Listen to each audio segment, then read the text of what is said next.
आज हम लोग गणित में स्थानीय मान सीखेंगे। क्या सीखेंगे? स्थानीय मान। ठीक, तो सबसे पहले इसकी परिभाषा बताएंगे, छोटी सी सरल बिल्कुल। किसी भी संख्या में किसी अंक का स्थान के कारण जो मान होता है उसे उस अंक का स्थानीय मान कहते हैं। स्थान बदलने से अंकों का स्थानीय मान बदल जाता है। ठीक है, तो किसी भी संख्या में किसी अंक का स्थान के कारण जो मान होता है उसे उस अंक का स्थानीय मान कहते हैं। ठीक, और स्थानीय मान जो होता है वो अंकों के स्थान बदलने से बदल जाता है। ठीक है ना? एक बार आप मेरे साथ बोलो, किसी भी संख्या में किसी किसी अंक का स्थान के कारण जो मान होता है उसे उस अंक का स्थानीय मान कहते हैं। स्थान बदलने से अंकों का स्थानीय मान बदल जाता है।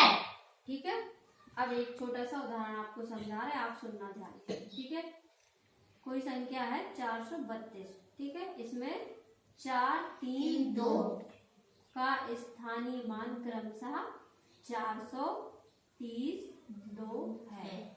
देखो 4 का स्थानीय मान 400 क्यों हो? क्योंकि 4 सैकड़े के स्थान पर। ठीक है, और 3 का स्थानीय मान 30 इसलिए क्योंकि ये दहाई के स्थान पर है, और 2 का स्थानीय मान 2 इसलिए क्योंकि ये इकाई के स्थान पर है। ठीक है, आगे समझो। चलो अब आपको एक उदाहरण ये लिखा हुआ है, इसके आपको अंकों के स्थानीय मान बताना है। ठीक है, चलो सबसे पहले रागनी बताइए आप कि 3 का स्थानीय मान क्या है? 3। ठीक है, अब इस संख्या में 7 का स्थानीय मान बताओ रागनी।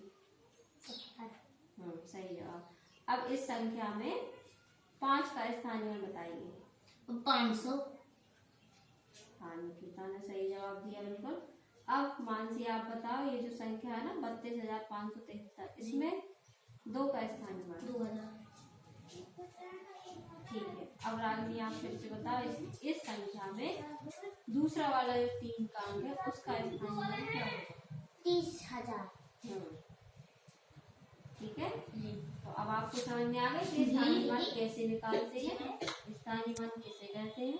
ठीक है, अब आपको कुछ उदाहरण देते हैं तो आपको घर से इनको हल करके लाना है। ठीक है, बन जाएगा? जी। ठीक।